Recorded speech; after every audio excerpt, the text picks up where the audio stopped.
Saya punya kisah menarik tentang zikirnya orang thariqah. Orang thariqah itu zikirnya pertama la ilaha illallah, kemudian Allah, Allah, Allah, kemudian hu, hu, hu, hu. Itu. Punya kisah menarik saya dengan orang tua saya. Orang tua saya ini badal mursyid. Kalau dikatakan mursyid belum, tapi badal mursyid. Karena orang tua saya meninggalnya agak muda, belum sampai mursyid, masih badal mursyid, meninggal dulu. Suatu hari saya ini ikut tahlil ke tetangga desa. Kalau orang tua saya wiridannya tidak seperti itu. Cuman tetangga desa saya itu ada orang sepuh, ulama sepuh, itu mukhalid, dekat dengan orang tua saya. Suatu hari saya ikut tahlil, ikut acara di tetangga desa ini, terus ikut zikir di sana. Kemudian waktu la ilaha illallah, la ilaha illallah, la ilaha illallah, terus Allah, Allah, Allah, terakhir hu itu saya ketawa. Setiap nyampe hu, sama nanya anak-anak yang baru mondok 1 tahun ya, ini kok aneh zikir kok hu tok ngono iki zikir model apa ini? Saya pasti ketawa. Sama adik saya namanya Anam, itu pasti ketawa.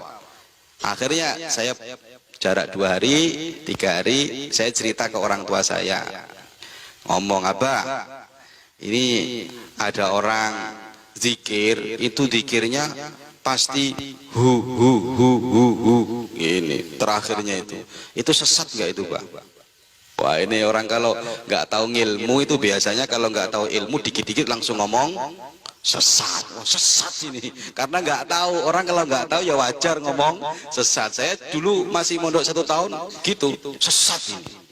Terus abah saya itu enak jawabnya, orang tua saya ini. Padahal orang tua saya bukan pengikut thariqah yang seperti itu. Orang tua saya bukan pengikut thariqah yang seperti itu. Jawabannya orang tua saya itu enak ya. Jawabannya orang tua saya gini, orang lagi zikir itu orang yang lagi menikmati dekat dengan Allah. Kok kamu yang repot? Orang yang lagi zikir itu orang yang lagi dekat dengan Allah, menikmati dekatnya dengan Allah. Lah kok kamu yang ribut itu loh? Ngapain kamu ribut? Sudah kamu belajar lagi, nanti kamu tahu-tahu sendiri. Nggak dijawab. Akhirnya kita belajar 1 tahun, 2 tahun, ketemu dengan orang yang mampu menjawab ini, orang yang ngalim. Terus kita baru tahu ternyata. Jadi makanya orang kalau nggak tahu jangan menghukumi sesuatu yang kita tidak tahu. Itu penting. Jangan dilihat dari wah ini kayaknya sesat, saya nggak menemukan dalilnya. Asik dulu, sampai belajar dulu. Belajar dulu, ngaji dulu. Ya, sama dengan ketika saya curhat ke orang tua saya itu, saya diketawakan sendiri sama orang tua saya. Karena kita masih ya belum dewasa, itu akhirnya mentertawakan seperti itu. Ternyata la ilaha illallah kemudian jadi Allah, Allah, Allah, kemudian jadi hu itu Pak Rohim. Itu ternyata orang kalau zikir la ilaha illallah, la ilaha illallah, itu zikir yang masih standar.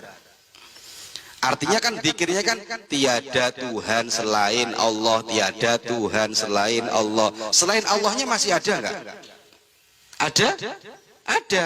Gak ono Tuhan selain Allah. Tapi bayangan dia selain Allahnya masih ada. Makanya dia bunyinya la ilaha illallah, la ilaha illallah, la ilaha illallah.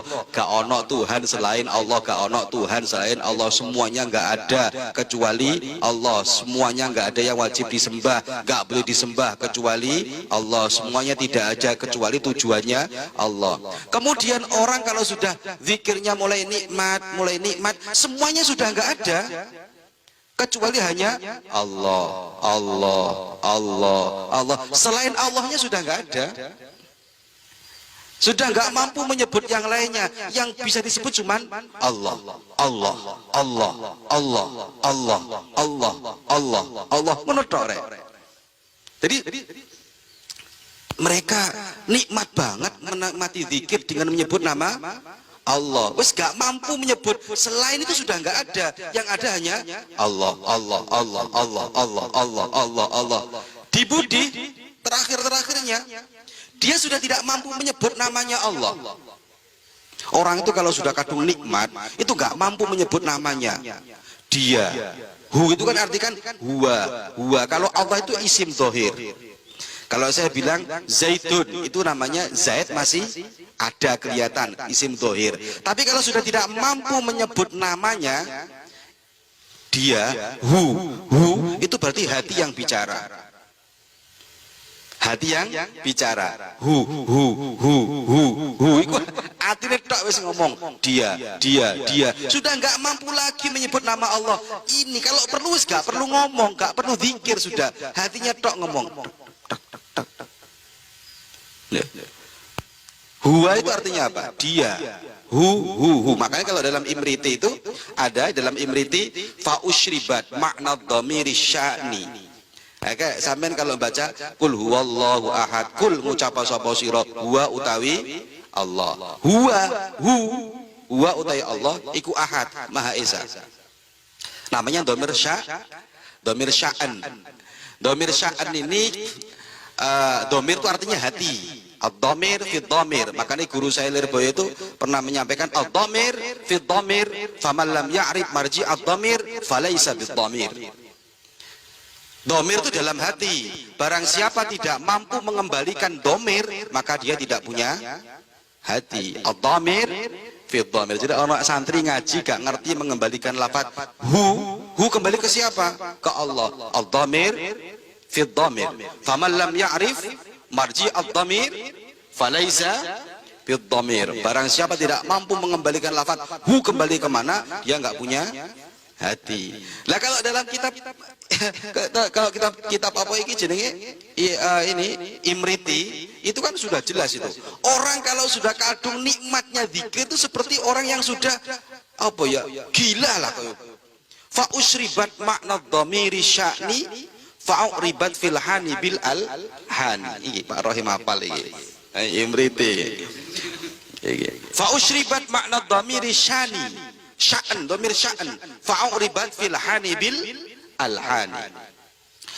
Itu kalau di mukadimah dulu nadoman ini, orang yang lagi larut cintanya kepada Allah, dia akan tenggelam dalam cintanya dan lupa segala-galanya. Fa'usribat, maka dia diibaratkan orang yang lagi minum arak di depannya, kemudian dia ada nyanyian lagu-laguan bil alhani, ono lagu-laguan, ono apa gendang-gendang, ono tabu-tabuan. Dia sudah nggak ingat semuanya.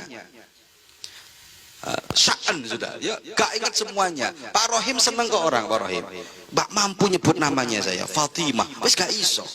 Khadijah, wes gak iso. Sing iso ngomong dia. Gak mampu saya sebut namanya. Kalau tadi orang la ilaha illallah, tiada Tuhan selain Allah. Sik panjang. Yang lainnya sudah nggak ada, tinggal Allah.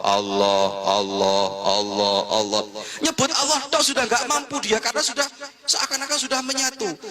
Ini dia. Kalau perlu lagi sudah nggak nyebut namanya.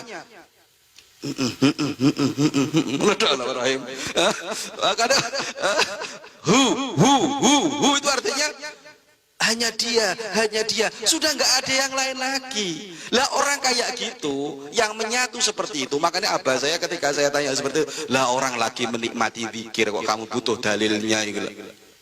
Orang lagi menikmati zikir, lagi menikmati, orang lagi menikmati mabuk cinta kok kamu kok yang ribut gitu loh. Belajar lagi kamu, nanti kamu akan tahu. Padahal orang tua saya torikohnya nggak seperti itu. Ya saya belum masuk torikoh, tapi kita pecinta torikoh. Orang NU pecinta torikoh, sama dengan inilah ya. Allah itu kalau saya buang alifnya itu jadinya lillah. Allah. Tapi kalau saya buang alifnya jadinya lillah.